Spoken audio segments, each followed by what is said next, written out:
എല്ലാവർക്കും നമസ്കാരം. എൻ്റെ പേര് നിതാസ് KH, ഫിസിയോതെറാപ്പിസ്റ്റാണ്. ഇന്ന് സെപ്റ്റംബർ 8 ലോക ഫിസിയോതെറാപ്പി ദിനം. എല്ലാ വർഷവും നമ്മൾ ഇതേ ദിനത്തിൽ ഒരു വിഷയം സാധാരണക്കാരിലേക്ക് എത്തിക്കാറുണ്ട്. കഴിഞ്ഞ വർഷം അത് നടുവുവേദനയും അതിൻ്റെ പ്രതിരോധവും പ്രതിവിധികളുമായിരുന്നെങ്കിൽ ഈ വർഷം നമ്മൾ എത്തിക്കുന്ന ഒരു വിഷയം എന്ന് പറയുന്നത് FTAG, പ്രിവെൻറ്റിംഗ് ഫ്രെയിലിറ്റി ആൻഡ് ഫോൾസ് എന്നുള്ളതാണ്.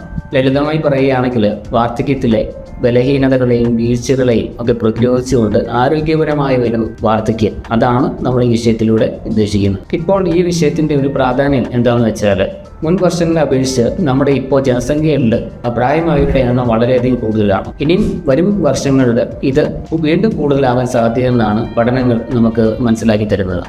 അതുകൊണ്ട് തന്നെ ആരോഗ്യകരമായി ഇരിക്കുക എന്ന് പറയുന്നത് വളരെയധികം അത്യാവശ്യമായിട്ടുള്ള ഒരു കാര്യമാണ്. ഇനി മറ്റൊരു കാര്യം എന്താണെന്ന് വെച്ചാൽ, നമ്മുടെ ജീവിതശൈലി രോഗങ്ങൾ, പ്രഷർ, ഷുഗർ, കൊളസ്ട്രോൾ എന്നിവ നമുക്കറിയാം. നമുക്കൊരു മിഡിൽ ഏജിൽ തുടങ്ങി ഒരു മധ്യ വയസ്സാകുന്നതോടെ നമുക്ക് അത് സ്റ്റാർട്ട് ചെയ്ത് അത് പിന്നെ കൂടി വരികയാണ് ചെയ്യുന്നത്. അതിന് നമുക്കറിയാം മെയിനായിട്ട് അതിനെ നിയന്ത്രിച്ച് നിർത്താൻ നമ്മുടെ മരുന്നുകളാണ്. മരുന്നുകൾ കഴിക്കുന്നതിനൊപ്പം നമ്മുടെ ഡെയിലി ആക്ടിവിറ്റീസും കൂടെ ആകുമ്പോഴാണ് അതൊരു ലെവലിൽ കൺട്രോളായി നിൽക്കുന്നത്. പ്രായമാകുമ്പോൾ നമ്മുടെ ഈ ആക്ടിവിറ്റീസ് കുറയുക, അല്ലെങ്കിൽ നമ്മൾ ഒരു വീഴ്ചയ്ക്ക് ശേഷം അല്ലെങ്കിൽ മറ്റെന്തെങ്കിലും അസുഖങ്ങൾക്ക് ശേഷം നമ്മുടെ ആക്ടിവിറ്റീസ് അല്ലെങ്കിൽ നമ്മുടെ ജീവിത ആ ഒരു ചലനം കുറയും തോറും നമ്മുടെ മരുന്നുകൾക്ക് ഇതിനെ കൺട്രോൾ ചെയ്യാൻ പറ്റാതെ അങ്ങനെ ഇത് ഒരു പരിധി വിട്ടാൽ കൂടുകയാണ്. അങ്ങനെ ഒരു ജീവിതശൈലി രോഗങ്ങളെ തടയുന്നതിലും നമ്മുടെ വ്യായാമങ്ങൾക്കും നമ്മുടെ ശരീരത്തിൻ്റെ ആക്ടിവിറ്റീസിനും വളരെയധികം ഇമ്പോർട്ടൻസ് ആണ്. അപ്പോൾ ഈ ആരോഗ്യകരമായ വാർദ്ധക്യം അത് നമുക്ക് എങ്ങനെ നിലനിർത്താനാകും, അതെങ്ങനെ പ്രാവർത്തികമാക്കാൻ കഴിയും, അതാണ് നമ്മൾ നോക്കുക. നമ്മൾ രണ്ട് കാര്യങ്ങൾ പറഞ്ഞു: ഫ്രെയിലിറ്റി ആൻഡ് ഫോൾസ്, ബലഹീനത അല്ലെങ്കിൽ നിരന്തരമായ വീഴ്ചകൾ.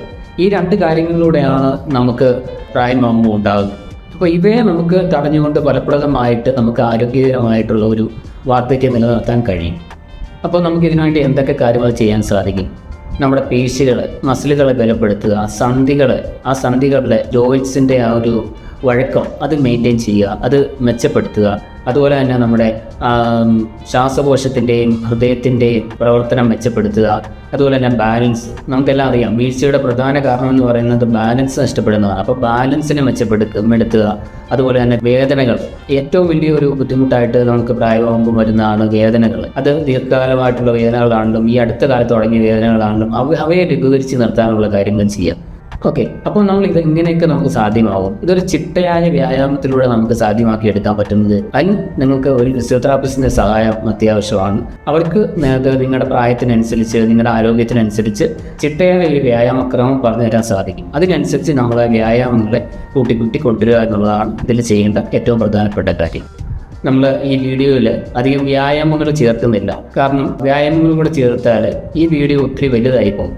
ഓക്കെ, നമ്മൾ മെയിനായിട്ട് ഞാൻ ഈ ഉദ്ദേശിച്ചിരിക്കുന്നത് നമ്മുടെ ഈ ഫിസിയോതെറാപ്പി ദിനത്തിലെ നമ്മുടെ മെസ്സേജ്, നമ്മുടെ ആ ഒരു സന്ദേശം നിങ്ങളിലേക്ക് എത്തിക്കുക എന്നുള്ളതാണ് നമ്മൾ പ്രധാനമായും ഉദ്ദേശിച്ചിരിക്കുന്നത്. അപ്പം നമുക്കിതുപോലെ ഒരു എക്സസൈസ് അല്ലെങ്കിൽ നമ്മുടെ വ്യായാമം തീർച്ചയായിട്ടും പഠിക്കാൻ ഏറ്റവും നല്ലത് നിങ്ങൾ നേരിട്ട് ഒരു ഫിസിയോതെറാപ്പിസ്റ്റിനെ സമീപിക്കുകയും അവരിൽ നിന്ന് നേരിട്ട് പഠിക്കുന്നതായിരിക്കും ഏറ്റവും നല്ലത്. ഇനി അവസാനമായിട്ടൊരു കാര്യം കൂടെ പറഞ്ഞു നിർത്തുകയാണ്. ഏകദേശം 8 വർഷത്തെ എൻ്റെ ഈ ഒരു ഫിസിയോതെറാപ്പി മേഖലയിൽ ഒരു പരിചയം കൊണ്ട് എനിക്ക് മനസ്സിലായ ഒരു കാര്യം, നമ്മൾ പറയുമല്ലോ, രോഗങ്ങൾ വന്നിട്ട് ചികിത്സിക്കുന്നതിന് നല്ലത് രോഗങ്ങൾ വരാതെ നോക്കുന്നതാണ് എന്ന് പറയുന്ന പോലെ നമ്മുടെ അച്ഛനമ്മമാർ ഏറ്റവും കൂടുതൽ കിടപ്പിലായി പോകുന്നതും ഇരിപ്പിലായി പോകുന്നതും എങ്ങനെയാണ്? വീഴ്ചകൾ കൊണ്ടാണ്. അപ്പോൾ ആ വീഴ്ചകളെ നമ്മൾ ഫലവത്തായിട്ട് തടയുകയാണെങ്കിൽ നമുക്ക് അവരുടെ ആരോഗ്യം ഒരുപാട് മെച്ചപ്പെടുത്തി നല്ല രീതിയിൽ അവരുടെ ആ ഒരു ജീവിത നിലവാരം നമുക്ക് തുടർന്നു കൊണ്ടുപോകാൻ സാധിക്കും. സത്യം പറഞ്ഞാൽ പ്രായമായത് അവരുടെ ജീവിതാനുഭവങ്ങളുടെ ജീവിത പാഠങ്ങൾ അത് നമുക്കും നമ്മുടെ വരും തലമുറയ്ക്കും വഴികാട്ടികളാണ്.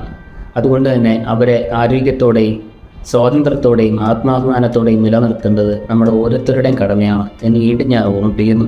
അപ്പോൾ എല്ലാവർക്കും വീണ്ടും ഒരു ലോക ഫിസിയോതെറാപ്പി ദിനം ആശംസിച്ചുകൊണ്ട് നിർത്തുന്നു. നന്ദി, നമസ്കാരം.